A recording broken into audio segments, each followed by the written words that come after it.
Alright, what's going on everyone? Today we are going to be upgrading the Path of Power starter deck. Now if you want to upgrade this, you need to select it and hit the clone option down here, which is going to add a copy to your decks, which you can upgrade to your liking. You'll always have the original in the starter deck tab.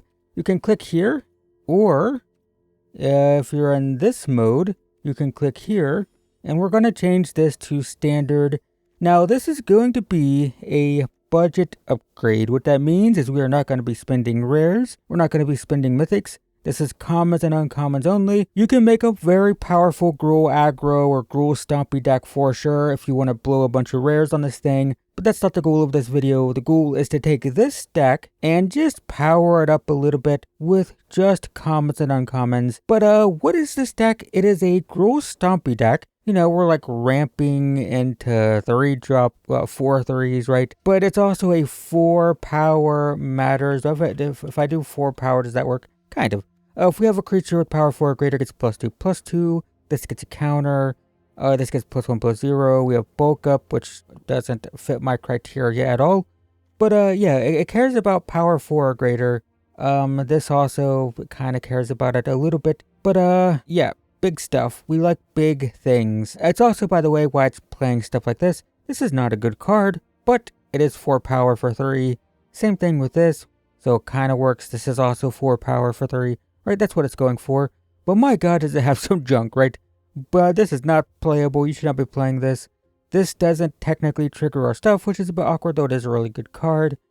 You know, it just adds some clunkiness. So let's fix that. We'll start by taking out one mild-mannered librarian, which I don't like very much. It's a 1-mana 1/1. You can pay 4 to put a couple counters on it. It does draw a card, but a 1-mana 1/1 isn't very good. And then paying 4 to get a 3/3. None of this is good. Don't like it at all. Llanowar Elves is huge in this deck because we really care about getting into these chunky, aggressive 3-drops as quickly as possible.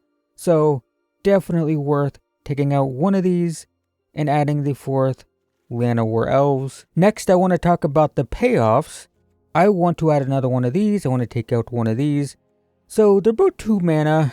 This is a 2-mana 2/2. When this creature attacks, while we have a power 4 or greater card, it gets +1/+0. Technically, it has a -2, but like, man, is that bad. It has to attack, so if the opponent has big stuff, it can just die, and it only gets +1/+0.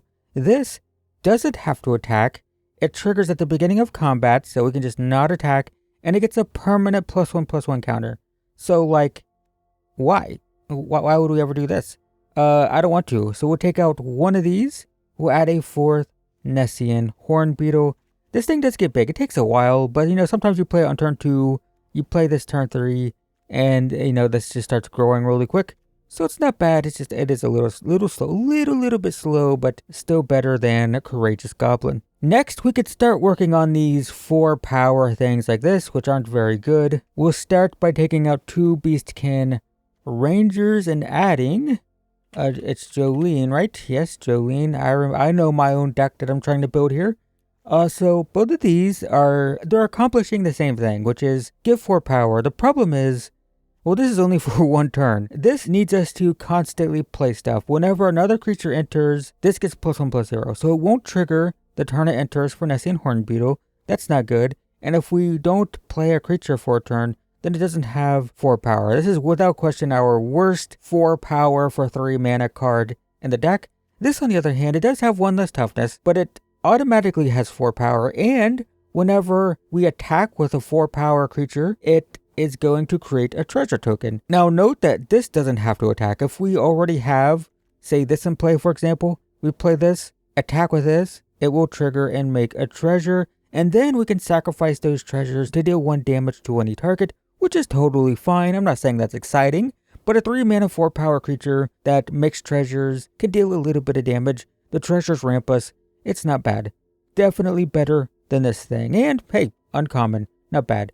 So take these 2 out and add these 2 in. Next, boy, is this a bad card. We're going to take these out for a Cactus Folk. Is that what it's called? Yes, it is. I like this card a lot. Underrated. So they're both 4 mana. 4 mana, 4 mana. They both have reach. Reach. They both have 4 power. But this is a 4/3. This is a 4/4. It also has Ward 2, and then at the beginning of combat, all of our creatures with power 4 or greater gain trample and haste. It is other creatures, so it won't give itself haste, but this means that after this is in play, every time we play something like this, it is trample haste. This one already has trample, but this one, that one already has trample.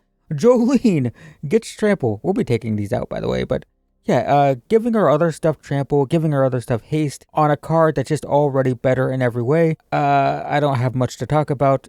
Even the mana cost is easier, because double red can be problematic when we have so many basics. So take 2 of these out, add 2 of these in. I also think it's worth taking out Eager Truffle Snout for a Scythe Claw Raptor, or 2 of them technically.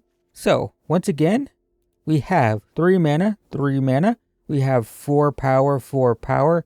Technically we're losing trample, but we're losing trample on a 2 toughness creature that dies easily. And the difference here, we have 1 extra toughness here. We have a 4/3. This is when it enters Mix of Food. I mean, that's fine. It's whatever. We don't use it in any way. This, however, if an opponent casts a spell when it's not their turn, technically it counts for us too, so be careful about your instance. But when the opponent casts a spell on our turn, it deals 4 damage to them.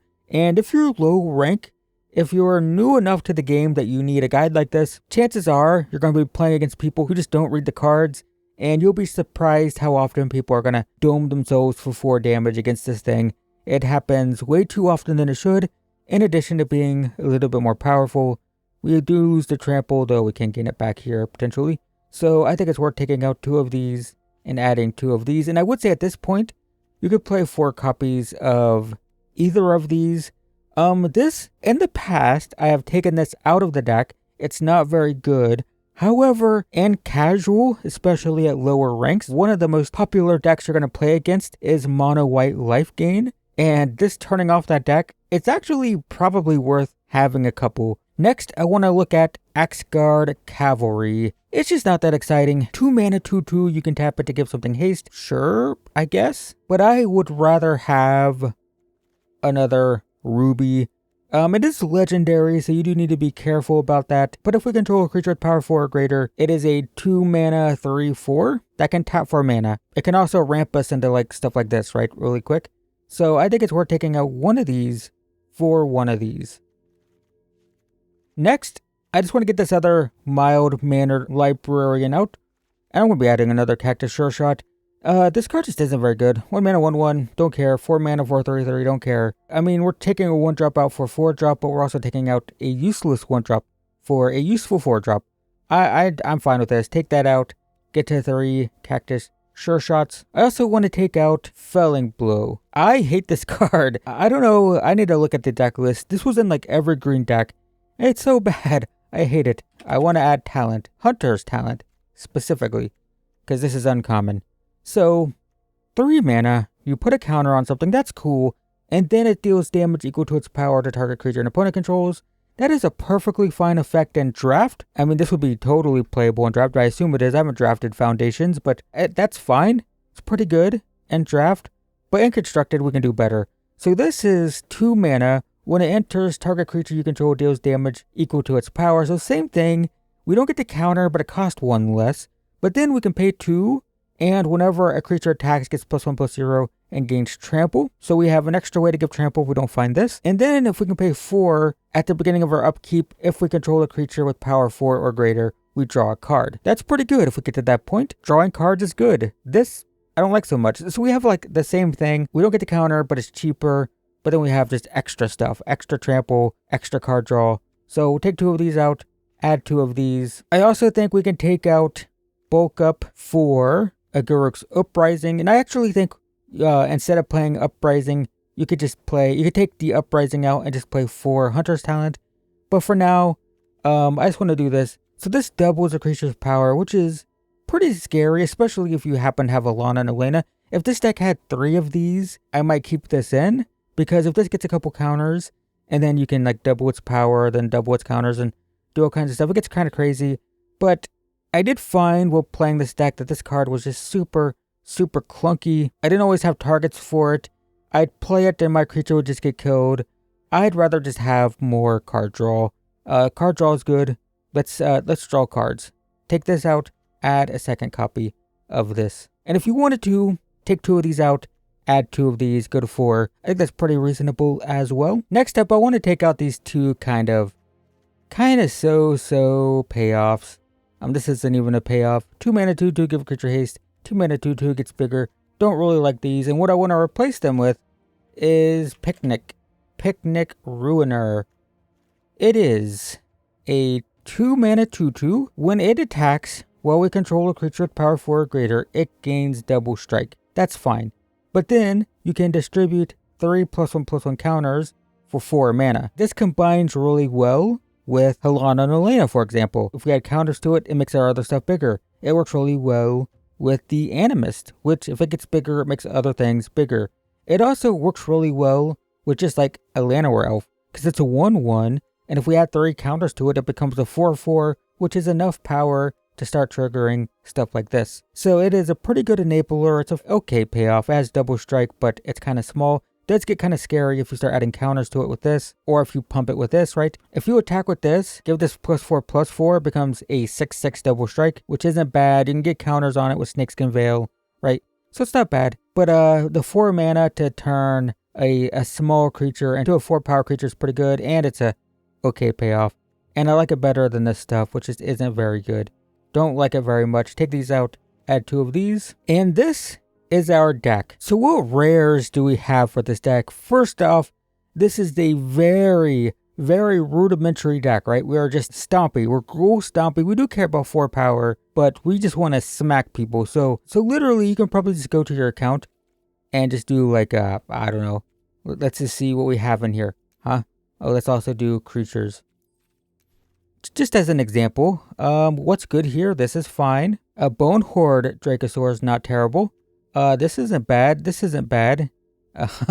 Basically, any good, solid green creature is not bad. More of these would be good. Axebane Ferox, not bad.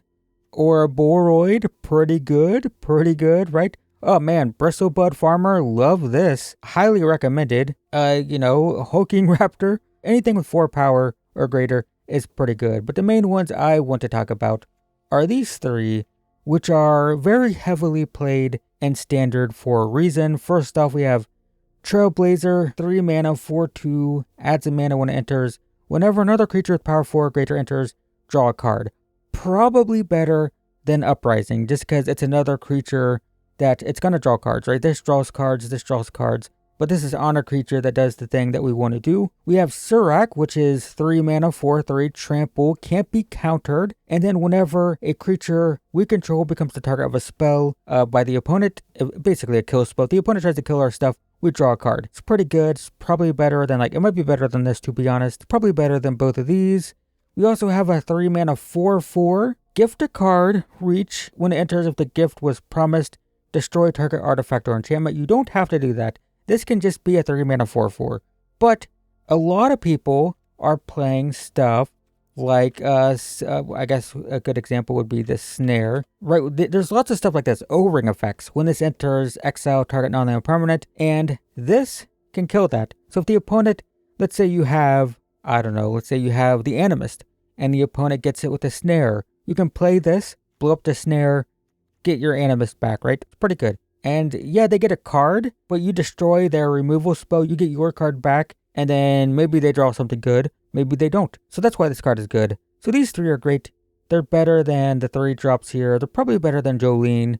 I'd rather play any of these over Jolene, Uprising, all the 3 drops, even the 4 drops. I think I'd rather have like Surak over Vizier, maybe. It's kind of tough. It's not terrible. It's not a terrible card, but it doesn't have 4 power. But yeah, basically all these 3 drops, with the exception of Spinner of Souls, can be replaced with these, in my opinion. Check your account, see if you have them. They are pretty decent. So that's it. That is our Path of Power upgrade. Lots of room for improvement, of course. This is just a Gruul Stompy deck. Plenty of good Gruul Stompy stuff you can add. There are Gruul Aggro decks and Gruul Ramp decks you can look to. I've played them, actually. There's also the Nova Hellkite, which is a good one. That's actually newer. I don't think that was in the game when I first did this deck. But 5 mana, 4/5, flying haste. When it enters, deal a damage to a creature. You can warp it for 3. Not bad. rare though, so we can't add it. Anyway, that's going to be it for upgrade. Hopefully that's useful. Leave a like if it was. I will post a deck list in the description. And yeah, that's it. Thanks for watching, everyone. I will see you in the next one.